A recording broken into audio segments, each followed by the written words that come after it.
Welcome back. Now, former Minister Bheki Cele appeared before Parliament's ad hoc committee investigating alleged political interference in police investigations.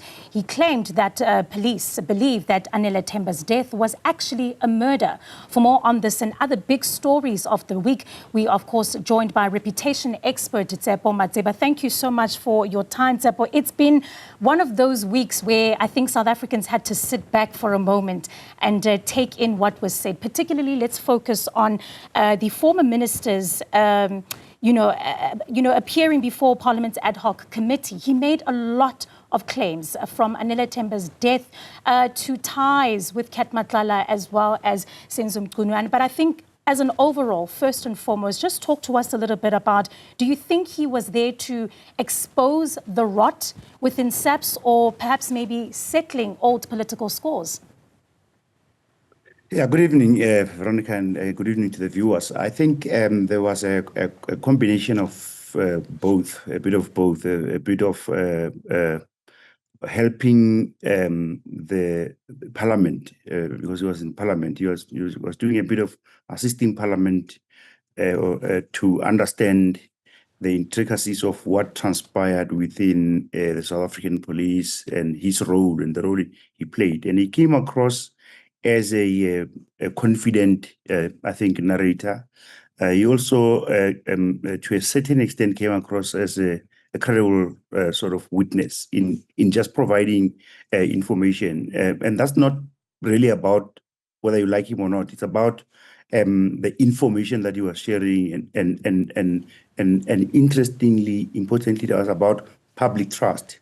But he also, you could tell that the politician in him, he is a politician and he was playing politics. What was most disappointing, though, is the extent to which he will say, I went to sleep at somebody's house, but that doesn't mean that I'm their associate or their friend, and I'm no longer a public figure. I'm a pensioner, and therefore it's sort of permissible for me to go spend time at homes of people with questionable credibility. And I think that brings a question about trust and his own credibility, and the extent to it creates an impression that our senior officials in the security cluster, in the police, in the SAPS, in that ministry, in that department, hang out with criminals or with people who are suspected of being involved in criminal behavior and criminality. And that's a dangerous thing for our image as a country, as a very, very dangerous thing for the image of the country locally and internationally, because we've just got off the grey listing and we are now celebrating as a country that we are off the grey listing, which is positive for investor sentiment. But when you have a former police minister saying, I've just spent a night and it's okay, it's really, really worrisome, and it really harshly impacts the image. So you could see a combination of fact provision, political maneuvering, and being economical. Sometimes he came across like he was being economical with the truth. And I think you're absolutely right to talk about the credibility. I think it was, quite bizarre, as you say, this very, confident former minister out in the public saying, look, I've slept at what is now a murder-accused individual's home. He's been linked to various things, from the dodgy tenders at SIU, named as well repeatedly at the Madlanga Commission. And it's really a conversation about credibility. But I want to stay on the conversation around this figure, Vusimusi Madlanga. We also heard the minister there speaking about the fund, claiming rather that there was a conversation between the Special Leave Minister Senzo Mchunu and Madlanga in regards to funding his ambitions within the ANC. Let's go back to that conversation about credibility. What does this say about internally what is taking place within the ruling party? Yeah, the ruling party in the context of a government of national unity. But the ANC is definitely currently going through a turmoil as a brand, as a political party. They've been through this when you go and reflect on what the project that used to be called State Capture Commission, where various companies, especially the former Bosasa, was linked to various shady behaviors. We also know that there are files of a campaign of a particular year of the ANC, I think, that are not being made public. So they have become associated as a brand with corruption. Is every member or political leader in the ANC perceived to be corrupt or corrupt? No. But there are too many activities that suggest that the organization ran its affairs through, and maybe its growth strategy or its declining strategy through funds that were accessed from shady characters. And I think there it speaks about a lack of transparency, and lack of transparency deliberately, because as an organization, they've parked ethical principles as contained in the laws of our country and in the Constitution. They've paused that when they need to receive money. So it's almost saying, step aside when you do something wrong.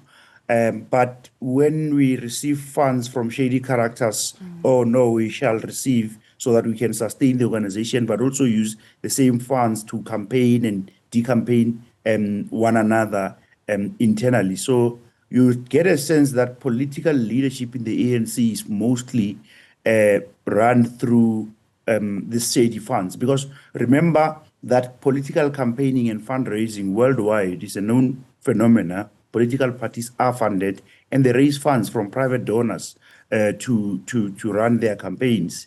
But what you don't want is a party that looks like it's actually captured by groups of business people, powerful people who are now shaping who becomes the next leader. And in the process of shaping who becomes the next leader, they shape the market conditions within which that party leads. They shape industries, they shape the influence legislation from the outside, because those politicians become legislators, and they're the ones who are going to draft bills and so on that go for tabling in Parliament. So it's very, very risky exercise for the ANC, especially when it is attempt to renew itself. That renewal would need a lot of genuine and authentic change, authentic reform, because the organization is seemingly coming across, honestly, every single day when you juxtapose the inquiry in Parliament and what's happening at the Madlanga Commission. The African National Congress becomes the party in question. It is the character that is being tested.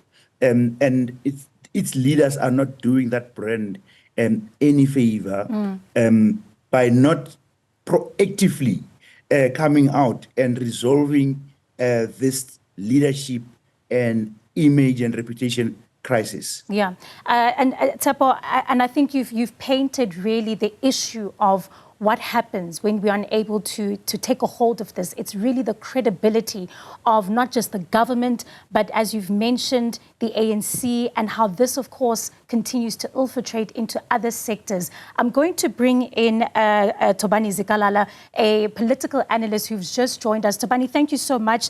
We are, of course, continuing to reflect on former Minister Bheki Cele's, appearance at the Parliamentary Ad Hoc Committee. One of the things I think that also stood out from his time there was, of course, insisting that the Political Killings Task Team was formed by an interministerial committee under the president. This, of course, was contradicting Mchunu's version. Talk to us a little bit about the relationship we're seeing here between Cele and Mchunu, but also the reality of who really owns and controls the police.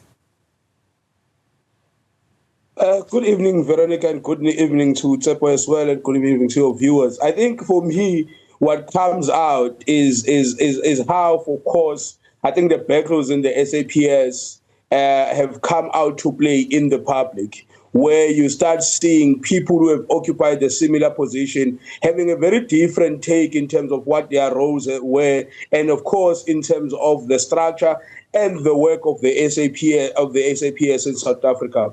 Historically, we have known that at least maybe we can say the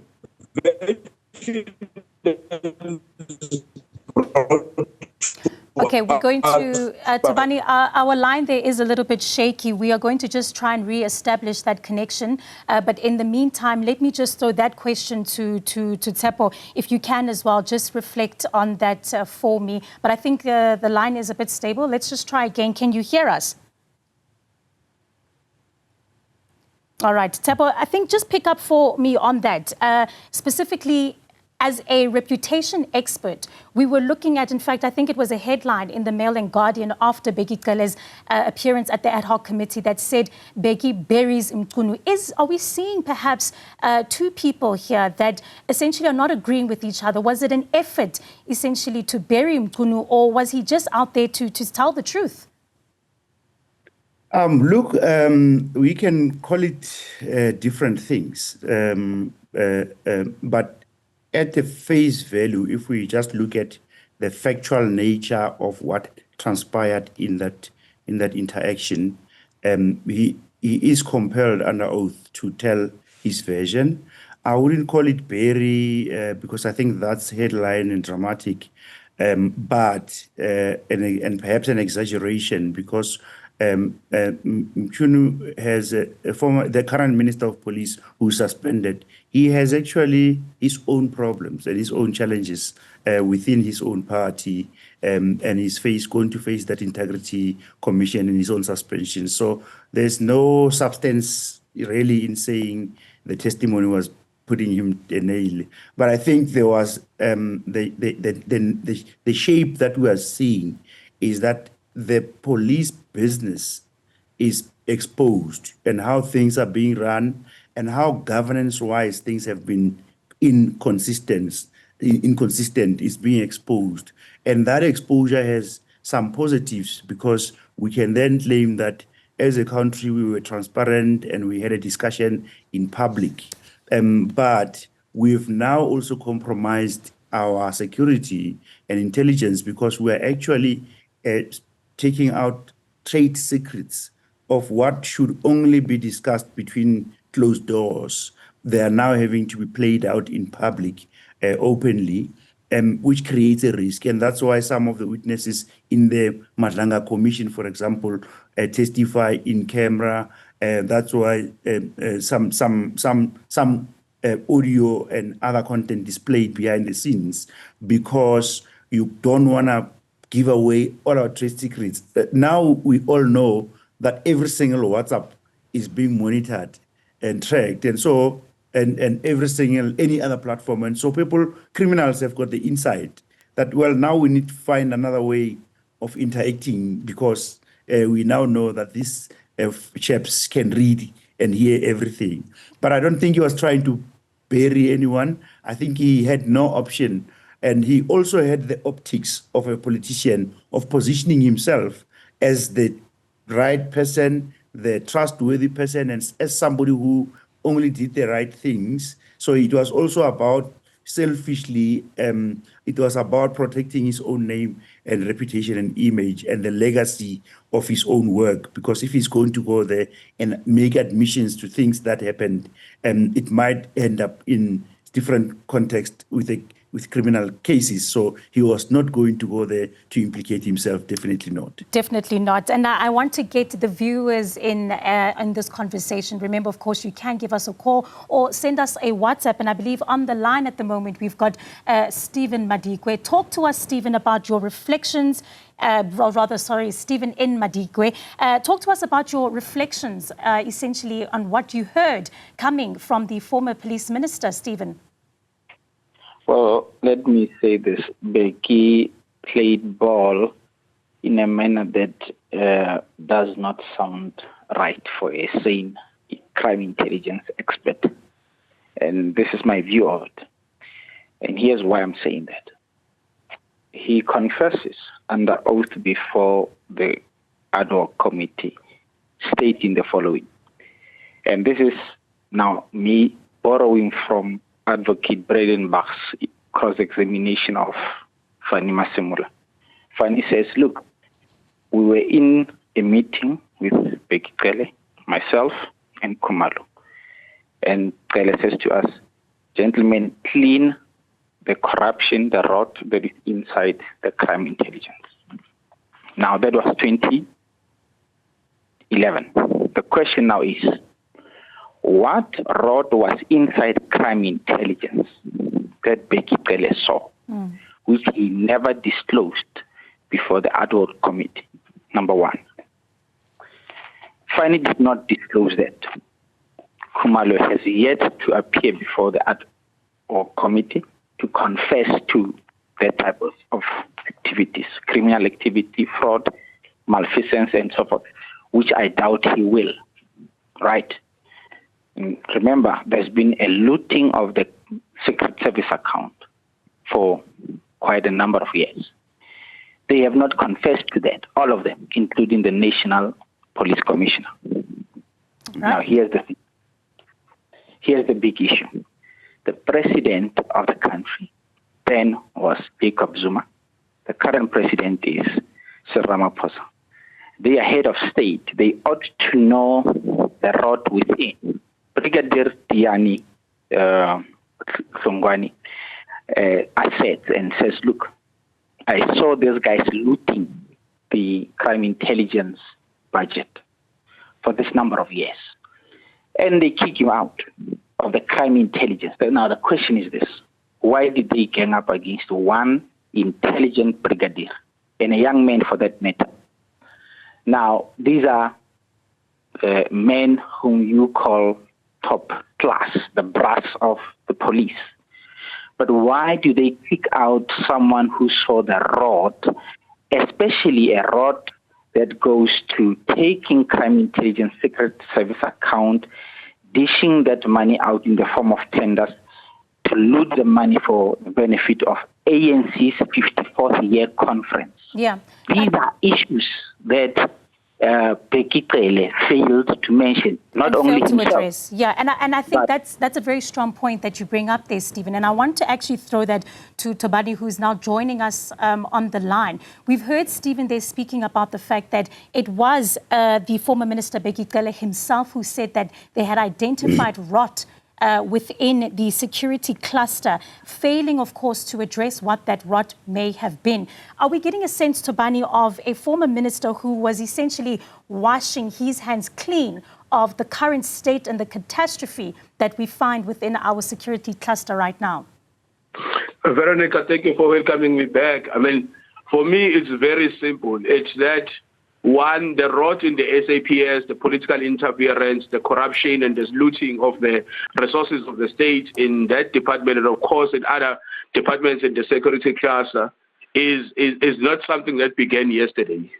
It's something that began long time ago. And of course, the different people have sat at the top of the high echelons of that space have all in one way or another contributed to the rot that is there. One, because some of them didn't do anything, but because also some of them have become active participants. Now, the other problem that you are facing is that if you listen to Bheki Cele and Senzo Mchunu, you are listening to two sides of maybe the same coin, but who have got different interests. Bheki Cele comes in, and some people have said he came in as someone who was frank, accountable, who was admitting to some of the things that he has been accused of, like of course spending a night or two at the apartment of Ket Matlala in particular. It's because, one, Bheki Cele comes out as someone who's got almost nothing to lose, right? Who's willing to almost tell it all. But on the other hand, if you listen to Senzo Mchunu, and I think I agree a bit with Tshepo that because he is, of course, quote unquote, the incumbent who's sitting on the seat, and also who still has ambitions to sit on the seat and other higher seats in the future, he has to come out as differently as how Bheki Cele will come out. He has to come out as bit measured. He has to come out as if because if we listen to his testimony in the beginning, he almost came out as trying to educate the nation to the nitty-gritties of the job that he does. I don't think he did a very good job of that, because in one way or another, he was almost caught out in some of the structural issues and systemic issues that he was raising. But to answer your question more bluntly, we cannot, for in our good senses, think whatever was spoken about on the 6th of July by Lieutenant General Mkhwanazi began just a few years ago. The SAPS has, for many years, since the days of Bheki Cele and before that, and because also the SAPS, in terms of the political landscape and the current situation in the country, cannot be divorced from how the state has been structured. So everything that we see that is good, and also that is wrong about the current state we live in, the SAPS has to be almost embroiled in that, because the problem in the SAPS is just a small example of what happens between the interaction between the criminal world, the business world, and politicians, who in the main, because of the structure of our society, and of course because of the political economic system that we've chosen, almost have to interact to maintain the kind of disparities that we see in the society we live in. So we almost have to be cognizant to the fact that we will always find a way where the criminal underworld, the business world, and the politics always intersect. Is that a good thing? No. I mean, earlier we were speaking about the interactions between capital and the funding of political parties. All right. The issue is, if politicians are funded by people who have got money and they've got the capital, what happens to those like us who don't have the social capital, the financial capital to influence the decision-making of politicians and policemen? And Thobani, I'm going to have to cut you right there as we continue this conversation, and because I can understand right now that you're warming up in terms of bringing the conversations to this. But of course, we're going to carry on with this conversation when we return from the break. Stay with us. Well, welcome back. You're watching Newsfeed PM. Remember, of course, to send us your comments as we continue to unpack the top stories of this week, as well as your questions on WhatsApp at 072-005584. You can also give us a call on 010-594-6010, as well as, of course, engaging with us on our social media platforms, including X at Newsroom 405. I'm going to start with some of the WhatsApps that we've received, and we're going to start with this coming, of course, from Bonginkosi, saying, what stood out for me was Dumisani Ndulu's level of maturity he possesses, as well as his well-thoughtful questions that he asked the witnesses, and that was, for him, was amazing. And I think it's important as well for South Africans to be able to watch how MPs are conducting themselves in this as well. It's crucial because these are our voices within there.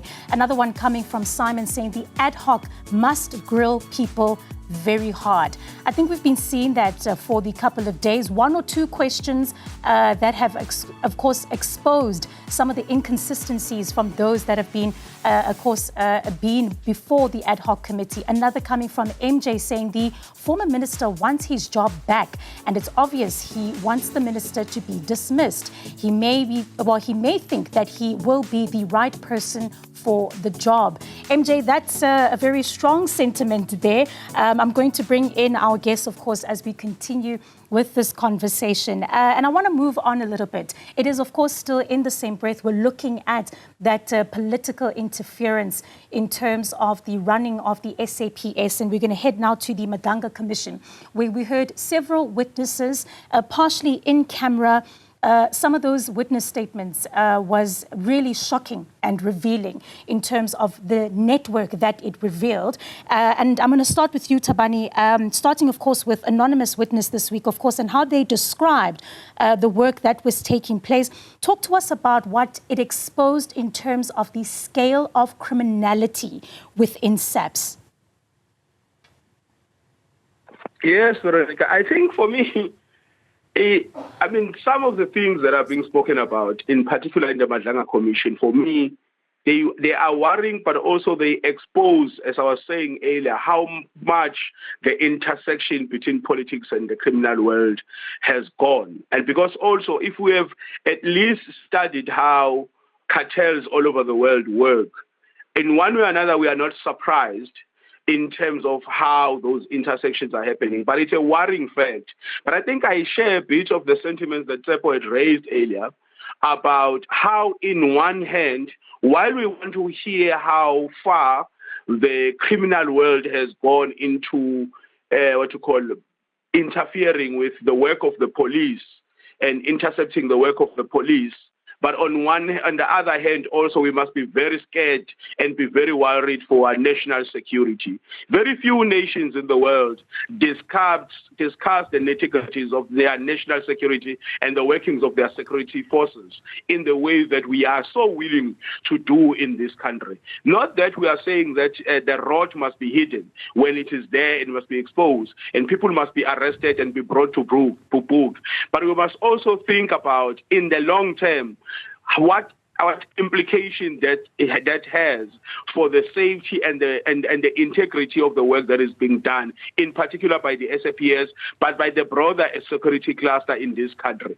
Because some of the things that are being exposed there, how those who are held the helm of our security forces, from the SAPS to the Hawks, are so willing and so present in their interactions with criminals in such a way that junior officers almost find themselves unsafe and not being able to do their work properly because the criminals are so present in exposing that they've got key relationships with those people who make decisions in the SAPS. Yeah. And I hope after all of this, we as a country will be able to crack down and maybe even overhaul the whole security cluster in this country and remake it and re-engineer it anew, so that at least we are able to curb some of the interference that have happened and of course able to deal with the whole rot that exposes that. Because what happens to the guy and the policeman at the police station if a commissioner is found to be sitting and dining with criminals? And Thobani, especially that point where you talk about the fact that we are hearing, of course, criminals that can be even able to name particular members of the South African Police Service, even during a raid in their home. This was one of the things that came out of the Madlanga Commission, speaking of that infamous figure, Matlala, and in fact speaking about the fact that he knows personally some of these generals. But I'm going to bring in Zeblon from Umkhayagudi in KwaZulu-Natal to talk to us a little bit about his views. Zeblon, your reflections in regards to what came out of the Madlanga Commission this week. No, good evening to the listeners. I was very glued to the ad hoc committee, and I could see the members of the parliament allowing Bheki Cele to go on and on and on without probing him correctly. Because the former minister said 56 members of the task force have left the task force of the SAPS to go and join taxi was the minister by the time they were leaving. Do we really believe that he left because of the low salaries? Who was doing that exodus of those people? This is what we just start looking as well. And the issue for me with the crime in South Africa, Veronica, to me, it doesn't lie with what we see, what they are doing as sub members, because they start from ground level where police stations are actually positioned. Because how are we going to live with the task teams in all police stations? Because we are now incapacitating police who are supposed to investigate the cases. Because this task team, they'll come and let me give you an example. Here in Mukanyagute, we know that you can't buy any car which is a 4x4, right? You buy it, it will be gone. Since this thing started, this thing of the commission started. All right, I think we've lost Zeblon there on our line. But of course, him speaking, going back to former Minister Bheki Cele's appearance at the Parliamentary Ad Hoc Committee, talking about the fact that he needed to be probed further. And Thobani, I want to bring you into that conversation about essentially the probing further, specifically as well when we look at what has come out in terms of the allegations in Madlanga as well. There was that moment where there was a conversation about of the judiciary in its fact. And we heard the Chief Justice, of course, warning that if judges are for sale, then the rule of law will collapse. Now, from a reputational perspective, are these inquiries helping us to clean up perception, or are they reinforcing perhaps what some cynical South Africans have already been thinking in terms of these structures meant to uphold the law? No, I thought you said Sorry, Tshepo. I meant for you, Tshepo. My apologies. Okay. Yes. No, not a problem. I think commissions of inquiry are important in putting things in public, engaging with the public. But when people testify, especially the witnesses, those who have an opportunity to ask questions or cross-examine or to probe, they need to also remember that they're shaping narratives, and those narratives and perceptions will be formed and conclusions will be drawn in public, reputations damaged, institutional legacy damaged, long before the findings are released. And so we've got to move with consistency, fairness, and accuracy. Consistency is very important, to the point that you were making now around one of the viewers was making, that somewhere along the lines, it seems like former Minister of Police, Bheki Cele, was approached with soft gloves. You almost want the same level of rigor to be applied consistently by every single one of members of those committees, so that as to avoid a situation where perceptions are now created that this one is being protected, but also that wrong perceptions are formed, because the information that is being shared is not only sensitive, but it is damaging to the country's internal domestic confidence, where citizens need to trust in the capacity and the ability of the police. But it also sends to the world a wrong signal that the South African government is captured, and so is the South African police, so is its security system. Therefore, if we are a criminal cartel out of this country, that's an easy country to infiltrate. Everyone is watching. And so we shouldn't take this very lightly. And I think our leaders have a serious level of reflection to work on. Absolutely, certainly. Gentlemen, thank you so much for your time. We couldn't even get into the other top stories of the week because this continues to be what is on the public agenda. That was, of course, political analyst Thobani Zikalala and reputation expert Tshepo Matseba.